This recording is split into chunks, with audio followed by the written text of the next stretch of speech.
Assalamu alaikum everyone. My name is Hina Fatima. Today is the third lecture of our Amazon course. So let's start.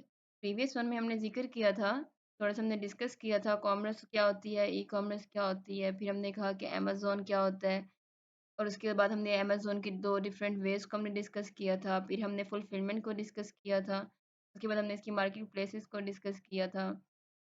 फिर हम अगर next move करें तो हमने private label, wholesale और drop shipping इसके तीनों मॉडल्स को डिस्कस किया था। फिर मैंने आपको बताया था कि आप अमेज़ोन की सर्विसेज को इंडिविजुअली भी कैसे प्रोवाइड कर सकते हैं। उसके बाद आज जो हमारा नेक्स्ट टॉपिक है वो है Amazon acronyms and terms of glossary. अब इसमें हम क्या कुछ अमेज़ोन की टर्म्स हैं, कुछ एक्रोनम्स हैं जो जिनका आपको आइडिया होना चाहिए। ये ना हो कि अगर आपको कोई कह दे कि 3PL सर्विसेज आप प्रोवाइड करते हैं या नहीं करते, तो आपको इसका मतलब भी ना पता हो।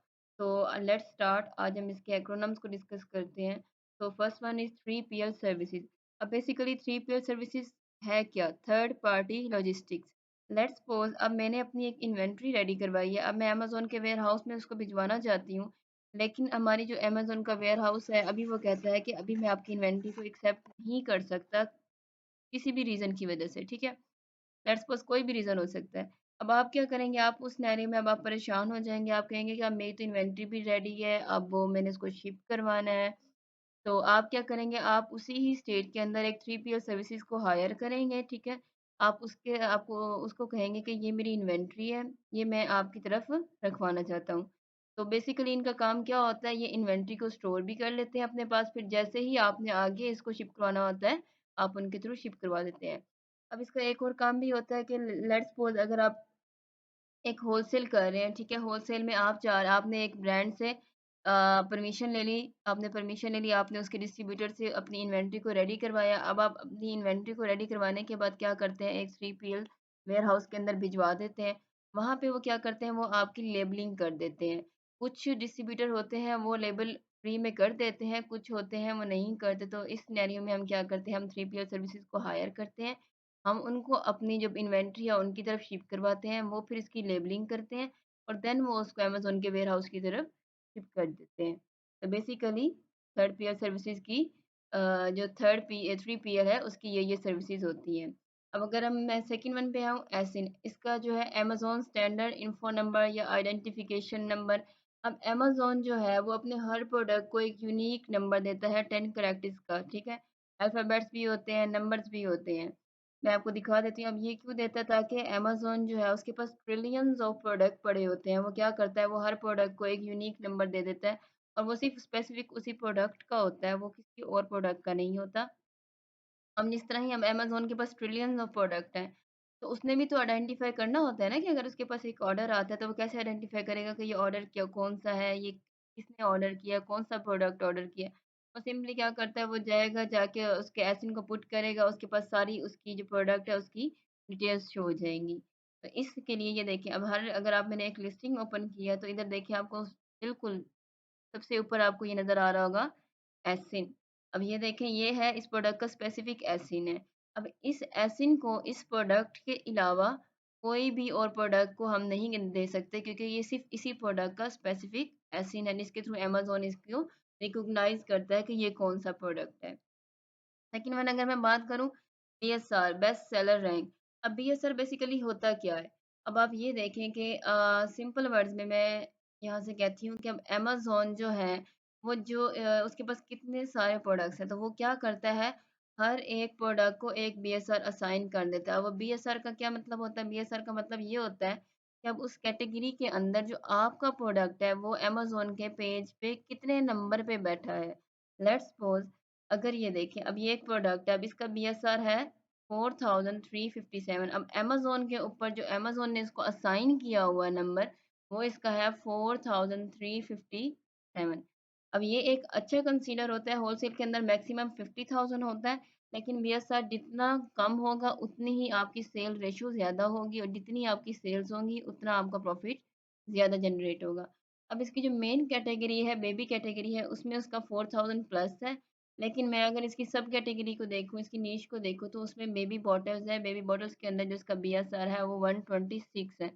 लेट्स सपोज़ अगर कोई इसको अमेज़न के यहाँ सर्च बार पे सर्च करता है, तो उसको आपका जो प्रोडक्ट है वो उसकी में जो मेन कैटेगरी है उसमें 4000 प्लस पे शो होगा, और जो उसकी सब कैटेगरी है उसके अंदर आपको इसका 126 नंबर पे आपको अपना प्रोडक्ट शो होगा।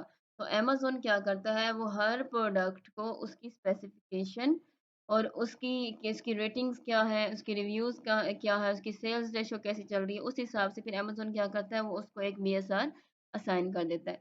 आहिस्ता-आहिस्ता जिस तरह हमारा अकाउंट हेल्थ अच्छी होती जाती है, हमारी जो पीपीसी अगर हम चला रहे हैं वो अच्छी होती है, तो हमारा जो बीएसआर है वो कम से कम होना शुरू हो जाता है, क्योंकि हमारी सेल्स जो बूस्ट अप होती हैं। तो ये हो गया हमारा यहाँ तक बीएसआर। अब सेकंड वन पे अगर हम देख थर्ड में सॉरी फोर्थ वन पे देखूँ तो यहाँ पे आता है बाय बॉक्स। अब बाय बॉक्स बेसिकली होता क्या है? बाय बॉक्स बेसिकली वो एक लिस्टिंग के ऊपर वो एरिया जहाँ से जाकर आप एक प्रोडक्ट को परचेज़ करते हैं, उसको हम कहते हैं बाय बॉक्स। अगर मैं अब आपको इसका प्रैक्टिकल दिखाऊँ, अब मेरे सामने ये देखें, ये एक बॉटल की लिस्टिंग है, ठीक है? अब ये इसकी अगर आप ये राइट साइड पे देखें तो ये आपको एक बॉक्स नज़र आ रहा होगा, अगर आप ये देखें। ये कंप्लीट बॉक्स है आपके पास, ठीक है? इस सारे को हम क्या कहते हैं कि ये हमारा बाय बॉक्स है। अब आपने क्या करना होता है कि आप इधर आके ऐड टू कार्ट करते हैं, फिर आपका जो सामान है वो आपके कार्ट के अंदर आ जाता है, और फिर आप यहाँ से अपनी परचेज़िंग को कंप्लीट करते हैं। तो बेसिकली परचेज़िंग जहाँ से हम करते हैं उस एरिया को, लिस्टिंग के उस एरिया को हम बाय बॉक्स कहते हैं। अब बाय बॉक्स में क्या होता है कि हम जब भी एक प्रोडक्ट हंट करते हैं तो हम सबसे पहले बाय बॉक्स रोटेशन चेक करते हैं। अगर होलसेल की बात करूँ मैं, कि अब ये जो सेलर है या फिर ये इस लिस्टिंग पे जितने सेलर्स बैठे हैं, क्या उनको बाय बॉक्स इक्वली रोटेट हो रहा है या नहीं हो रहा? तो सबसे पहले हम इस चीज़ को चेक करते हैं। नेक्स्ट अगर हम मूव करें तो गेटेड कैटेगरी। अब अमेज़न के ऊपर कुछ कैटेगरीज़ ऐसी हैं जो गेटेड होती हैं, जहाँ पे आपको सेल करने के लिए अमेज़न की अप्रूवल लाज़मी चाहिए होती है। जैसे कि वो कहता है कि business will need prior approval to sell in this category on Amazon. अब इसमें क्या होता है कि कुछ कैटेगरीज़ ऐसी होती हैं जो गेटेड होती हैं, जिन पे अमेज़न कहता है कि अगर आप इनमें सेल करना चाहते हैं, तो आपको क्या है, अप्रूवल की ज़रूरत होगी। लाइक अगर आप पेस्टिसाइड में सेल करना चाहते हैं तो भी आपको अप्रूवल की ज़रूरत होगी, ठीक है? इसी तरह अमेज़न ने कुछ कैटेगरीज़ को रिस्ट्रिक्टेड रखा हुआ है। अगर बेबी कैटेगरी की बात करते हैं तो उसकी कुछ लिस्टिंग ऐसी हैं जो रिस्ट्रिक्टेड होती हैं, और जहाँ पे आपको अप्रूवल की ज़रूरत पड़ती है, उसको अनगेट करवाना पड़ता है। वो गेटेड होती हैं और उनको अनगेट करवाना पड़ता है। अनगेट की भी एक इंडिविजुअल सर्विस आप प्रोवाइड कर सकते हैं कि आप जो कैटेगरी है या प्रोडक्ट को अनगेट कैसे करवा सकते हैं। नेक्स्ट वन अगर हम देखें हाईजैकिंग। अब लेट्स सपोज़ अगर आपका अपना ब्रांड है, ठीक है? आप उसके ऊपर सेल आउट कर रहे हैं, आप अपनी लिस्टिंग पे बैठ के सेल आउट कर रहे हैं। अब एक जो सेलर है वो जंप करता है आपकी लिस्टिंग के ऊपर, वो आकर अपनी जो प्रोडक्ट की प्राइस है वो लो कर देता है। जिसकी वज़ह से जो ब्रांड ओनर है उसकी जो सेल्स हैं, उसकी सेल्स का जो रेश्यो है वो कम होना शुरू कर देता है। तो इस तरह से अगर कोई सेलर ज़बरदस्ती आके विदाउट एनी अप्रूवल आपकी लिस्टिंग पे बैठ के आपकी लिस्टिंग को इफ़ेक्ट करे, तो इसे हम कहते हैं कि लिस्टिंग को हाईजैक करना। अगर तो वो ब्रांड रजिस्टर है तो वो क्या करता है, वो जाके सीधा अमेज़न से कंप्लेन करता है। अमेज़न क्या करता है कि उसकी जो लिस्टिंग को है, जिसने ज़बरदस्ती वो लिस्टिंग पे आके बैठा होता है, अमेज़न उसकी लिस्टिंग को डिलीट कर देता है, उसे उस लिस्टिंग से ब्लॉक कर देता है। और नेक्स्ट अगर हम देखें कि आईपी कंप्लेंट या इंटेलेक्चुअल प्रॉपर्टी है, इसकी जो एब्रिविएशन है। आईपी कंप्लेंट अब किस सिनेरियो में होती है, लेट्स सपोज अगर आपने एक जो है आपका एक ब्रांड रजिस्टर है, अगर आप उसी ब्रांड की सेम लोगो को, उसके नेम को, उसकी प्रोडक्ट की सेम शेप को अगर आप रीसेल कर रहे हैं, आप खुद अपना ब्रांड देकर, अपना नाम देकर उसको सेल आउट कर रहे हैं, तो इस तरह क्या होगा कि जो ब्रांड ओनर होगा वो आपके खिलाफ इन आईपी कंप्लेन कर देगा कि फ़लाँ जो कंपनी है या फ़लाँ ब्रांड है अमेज़न के ऊपर, वो मेरे ही प्रोडक्ट को सेल कर रहा है, जबकि मैंने इसको रजिस्टर करवाया हुआ है। तो आपको क्या होगा, जब अगर आप किसी और के ब्रांड को सेल करेंगे तो फिर आपके पास अमेज़न की तरफ से एक वार्निंग आ जाएगी। अमेज़न आपकी उसी वक़्त जो लिस्टिंग है उसको डीएक्टिवेट कर देगा और आपको आईपी कंप्लेन आ जाएगी। तो लिस्टिंग करते हुए या प्रोडक्ट हंट करते हुए हमें इन सारी चीज़ों का बहुत ज़्यादा ख़्याल रखना पड़ता है कि हमें आईपी कंप्लेन ना आए, हम किसी ऐसे प्रोडक्ट को चूज़ ना करें जिसपे हमें आईपी कंप्लेन का खतरा हो।